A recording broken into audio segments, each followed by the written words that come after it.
Assalamualaikum warahmatullahi wabarakatuh. Halo Sobat Sar, perkenalkan nama saya Adam Azian Saputra dari instansi Basarnas, UPT, Kantor Pencarian dan Pertolongan Kelas A Balikpapan, peserta Latsar CPNS Basarnas tahun 2025, kelompok 1 angkatan 18. Di sini saya akan berbagi pengalaman belajar agenda 3 di hari yang ke-1, yaitu pemaknaan manajemen ASN dan Smart ASN. Sebelum itu, saya akan menjelaskan tentang kedudukan ASN. Apa sih itu kedudukan ASN? Kedudukan ASN berdasarkan Undang-Undang Nomor 5 Tahun 2014 tentang ASN. Kedudukan ASN yang pertama yaitu 1. Sebagai pelaksana kebijakan publik, yaitu menjalankan program atau kebijakan yang ditetapkan pemerintah.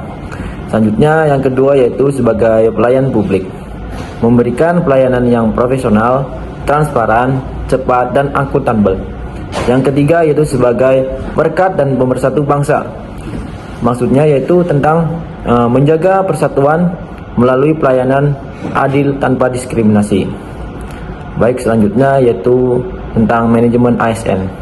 Manajemen ASN yaitu serangkaian proses pengelolaan ASN untuk mewujudkan ASN yang profesional dengan hasil kerja yang tinggi dan perilaku sesuai nilai dasar ASN, bebas dari invensi politik, serta bersih dari praktik korupsi, kolusi, dan nepotisme.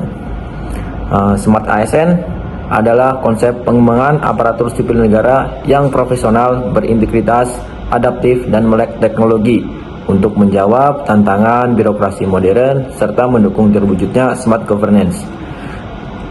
Peran ASN dalam smart governance yaitu yang pertama, sebagai digital servant. Maksudnya di sini yaitu menguasai teknologi informasi, melayani masyarakat dengan e-government dan layanan digital.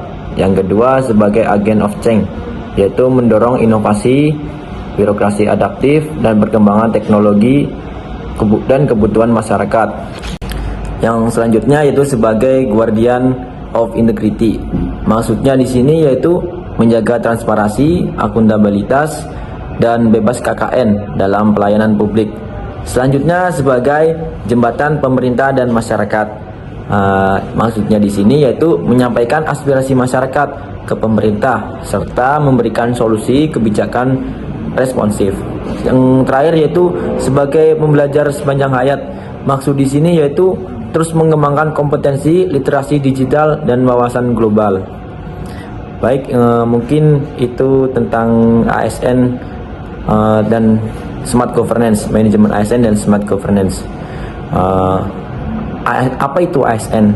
ASN yaitu profesi bagi pegawai negeri sipil dan pegawai pemerintah dengan perjanjian kerja yang bekerja pada instansi pemerintah yang diangkat oleh pejabat pembina kepegawaian dan diserai tugas dalam suatu jabatan pemerintahan atau disertai tugas negara lainnya dan digaji berdasarkan peraturan perundang-undangan.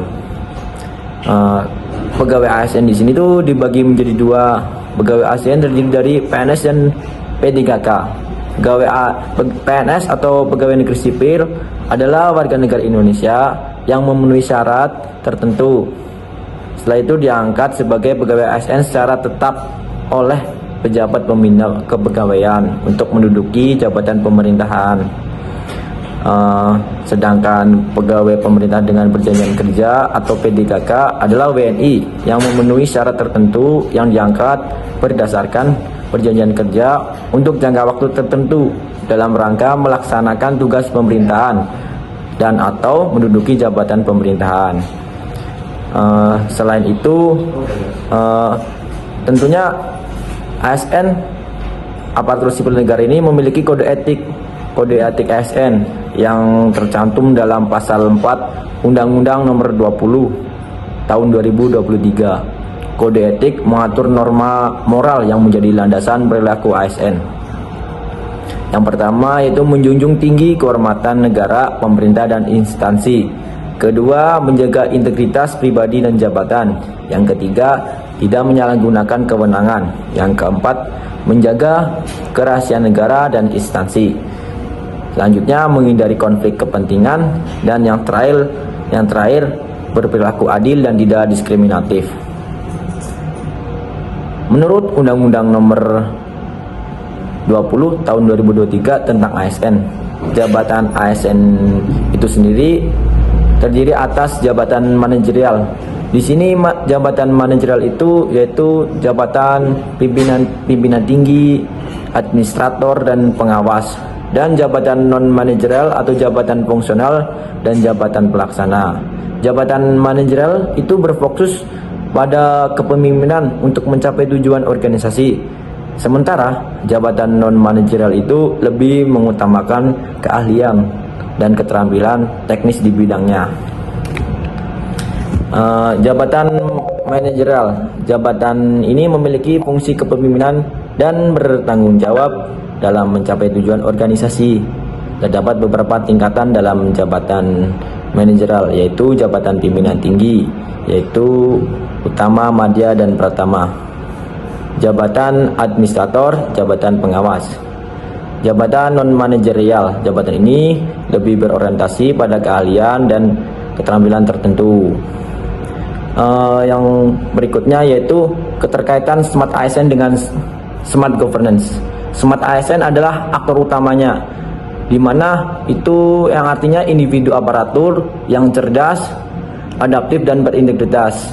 Smart Governance-nya adalah sistem atau tata kelola, maksudnya yaitu birokrasi modern yang transparan, akuntabel, dan digital. Keduanya saling melengkapi. Tanpa ASN yang smart, tata kelola tidak bisa berjalan. Tanpa governance yang smart, ASN tidak bisa optimal. Jadi